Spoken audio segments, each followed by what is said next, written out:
বড় ভাই, তুমি একটা কথা জেনে রাখো, ভিডিও করছি তাই কতজনা দেখবে, কতটা মেয়ে আছে, বুঝতে?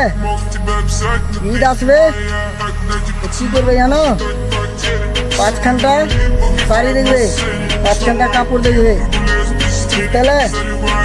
আরো কিছু দিন আসবে ঈদ মিদ, লেগে হয় এটা জানো? পয়সার করি কি, পয়সা করি লেগে, পয়সা করি কমে যাবে তো বেটা ছেলে পিছিয়ে ঘুরবে, বুঝলে? আর একটা কত মেয়ে আছে দেখতে পাবে, তোমাকে ছেড়ে পালিয়ে যাবে, তোমাকে ছেড়ে পালিয়ে যাবে আর অন্য জনাকে ভালোবাসবে। তুমি একটা জেনে রাখো, ভুলে হোক এটা কোনোদিন করবে না, কোনোদিন বেটি ছেলে পাল্লে পড়িও না, বেটি ছেলে পাল্লে পড়বে তো জাহান্নামে যাবে।